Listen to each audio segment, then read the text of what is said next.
All right, Alan, first of all, you grew up in New Orleans. I know you wound up going to school, high school in Houston. Had you always wanted to go to LSU? Was that a dream for you?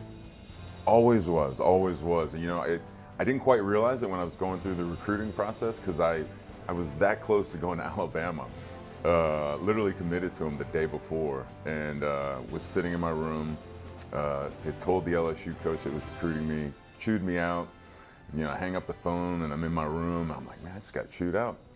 And I sit there and I'm looking in my room, and when you're a kid, I don't know about you, but I had posters and shirts and things pinned all over my wall. And then I started counting the LSU things, and I hit 20 something, and I just stopped counting and said, what am I doing? And changed my mind. With the 26th pick in the first round, the Pittsburgh Steelers select a guard from Louisiana State University, Alan Faneca. So you were drafted by the Steelers. What were your thoughts about being drafted by the Steelers? How familiar were you with things like snow when you got drafted by the Steelers? I had no personal connection with snow. Knew Pittsburgh was up north, knew about the football side of Pittsburgh and what they were about, but knew nothing about Pittsburgh as a city. So that was really one of my first things. I was like, have you been to Pittsburgh? Do you know somebody? I was asking people if anybody knew anything about Pittsburgh, but you learn fast when you come up here what this city is about.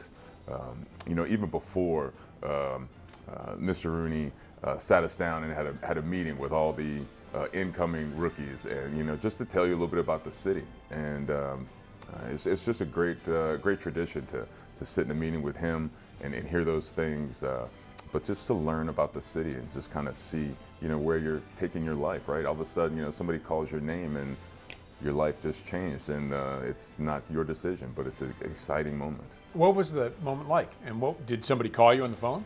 Yes. The Steelers called me, and it was just a crazy moment. All my family and friends, we had the typical draft party kind of thing that you can imagine, of family and friends just there for the moment, and just to share it with everybody, and to get that phone call. I was kind of oblivious to everything. I was going with the moment. I was just so excited and not really paying attention to what was happening in the draft or on TV.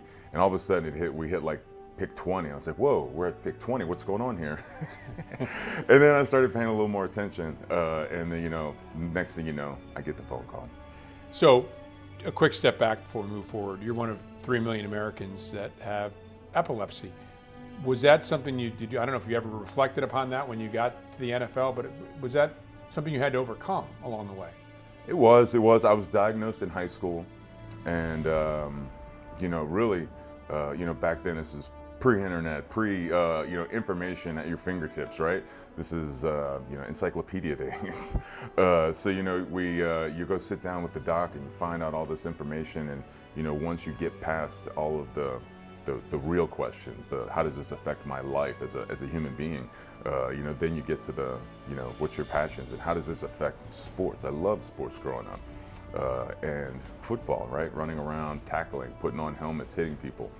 And he said, go tackle, go chase your dreams. And he said it so fast. I asked the doc, I was like, you know what football is, right, doc? Like, you know what I'm signing up for. And he said, yeah. He said, you just go do it. And I never asked again. And I just kept going. So early years for the Steelers don't make the playoffs first 3 seasons. So what was it like then when you do make the playoffs and get all the way to the AFC Championship game in 2001? Man, so special, man. One of my most favorite moments as a player is in the tunnel before that AFC Championship game, and just the crowd. You could feel the crowd in your chest, right? You're just feeling it. You're standing out there.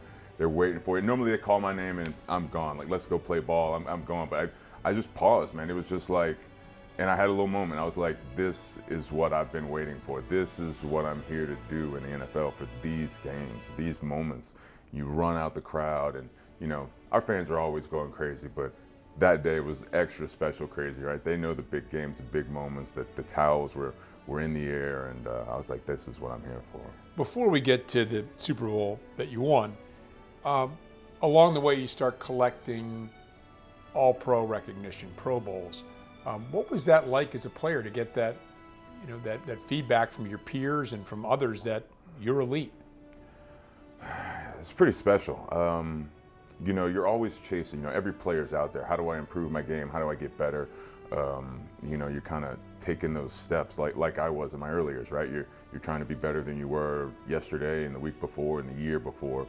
And, to finally get that, when you get your first one, your first Pro Bowl, I can remember right before Coach Cowher announced it, Russ Grimm comes up and sneaks behind me at practice after we called it up and kind of whispers it in my ear and says, "Congratulations, man." It just, chills, man, just chills to have finally get that recognition that you're talking about, and to be in that group, that class, to take that a step further. I'm out in Hawaii, and you're at that first meeting, right? Both teams are in the meeting room, and they're kind of telling you what's going on this week, and you look around, and you're like, there's Jerry Rice, and there's so-and-so, and this person, and you're just like, man, I'm in the room with these guys, man. This is awesome. I don't know how much hitting you did, but when you think about those Steelers offensive lines and those Steelers defensive lines, Casey Hampton and Aaron Smith and the guys on the outside, James Ferrier, what was it like in practice? Did you guys do a lot of hitting, and did that help you make you better? Oh man, we were always grinding and always trying to make each other better, especially during training camp. Just always trying to improve each other, working on each other. We knew how to take care of each other, but at the same time, we knew how to push each other, and especially certain weeks, certain players. You knew when guys were amping up because they had a big challenge in front of them. Maybe they were going against somebody that week. So it was always good to practice against each other, man. I think we always made each other better and didn't just kind of coast through ready for Sunday, right? We were trying to get better as we got there. One of the things that happened during your career was the beginning of two great rivalries against the Patriots, unfortunately coming up short a couple of times, but the Ravens too. What were those rivalries like, both of them? Because they're both different. Obviously, the Ravens were divisional opponents. Yeah, I mean, that was the prime game in the NFL during my playing days, right? That was, you looked at the calendar, at the schedule release, and you didn't even have to look, right? You knew that it was going to be Thursday night or Sunday night or Monday night. Those were the only three possibilities that they were going to put both of our games on, because they wanted us primetime, because we brought playoff football, even if it was in August or October. They knew it was going to be that intense of a game, and the nation was going to be watching, and that's kind of setting the tone. When people look back at the Ravens rivalry, I think some of the players now talk about the respect and stuff, but it seemed tinged with a little bit of dislike back in the day. Sure. I think everything had a little tinge of dislike back in the day, right? That's kind of how football was, a little more so back then, right? There was, but at the end of the day, we can sit down with those guys and talk about some of those games and those moments, and we can look back and relish those things and enjoy it, and kind of chuckle a little bit about how we were on each other and so mad at each other in the moments, and and what at the end of the day, right? It's a game, right? So great running attack in those days. What was that like to impose your will on other teams? I've heard linemen saying there's nothing better than that. Did you feel that way? I did. To be drafted to Pittsburgh with an organization and a team, right, that had that mindset. I'm so lucky for that, right? Like, you could go to a run and shoot offense and just kind of, fade away as an offensive lineman for what I love to do. So it was so special to be a part of that, and to come to a team that, was, it's 3rd and 1, we're going to go get that yard, we're going to run through you, right? That's our mentality, and that's what we always built on, right? We come into training camp and we're setting that tone and that mindset for that. You knocked on the door in 01, you knocked on the door in 05. What was it like to finally break through the door and win the Super Bowl? Whew, man, chasing it for years, like you said, right? Like, it's like the culmination of everything in Pittsburgh. And then personally, I'm sure everybody kind of reflects on their journey differently. But, I always reflect on it like, man, this is my football life, right? This is like Pee-wee, Nerf football in my front yard. All those years in junior high and high school ball and college, and in my years in Pittsburgh of chasing it and trying to get to it, right? And all of a sudden, here you are, you're in the big dance and you win it, right? There's no way we weren't winning that game. And I've got this picture of me holding the trophy, and I'm screaming, and the confetti's all falling around me, and it's something special, man. I get chills just thinking about it, especially when I look at it. When you are named to an all-decade team, what is that like?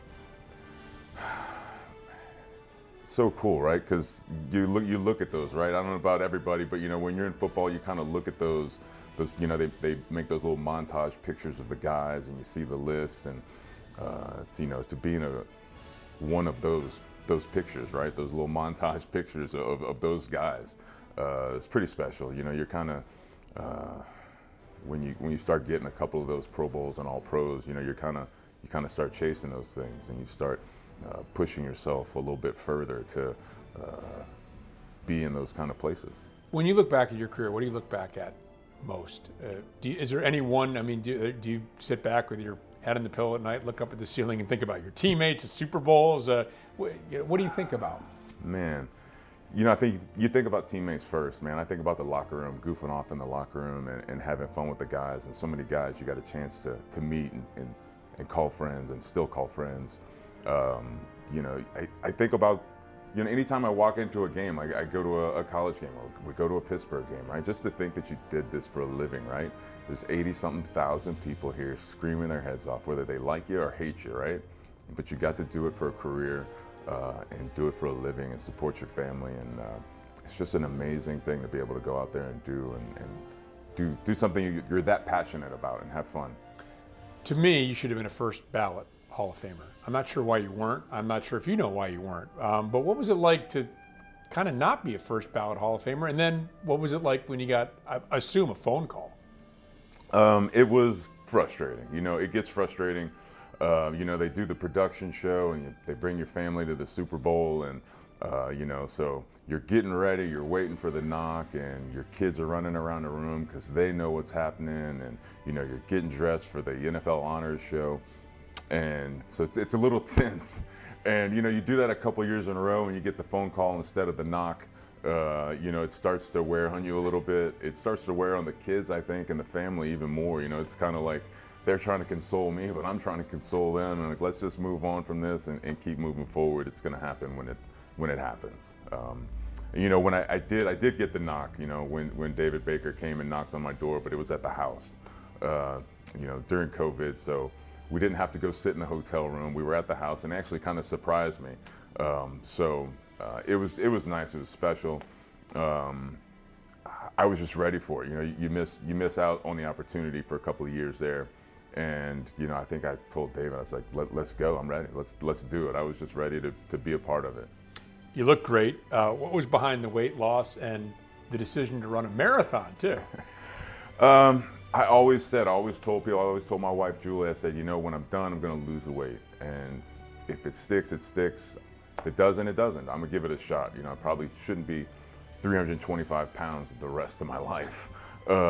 So when I decided to retire, I just put my head down and, got after it. I figured, I'm not training for football anymore, but I could put my head down and use that same attitude and train and lose the weight and put it off. And the day I hit 30 pounds, I'm playing with my daughter on the floor, and I just kind of got up. And I didn't do, I call it the old man, or it's like a lineman, the big guy grunt, right? You kind of like, push off, but I just kind of stood up, and I was like, well, that was nice. We got something good here. I like this. So it's a slim trim Alan Faneca putting on the gold jacket. Why did you choose Hines Ward to give your induction speech?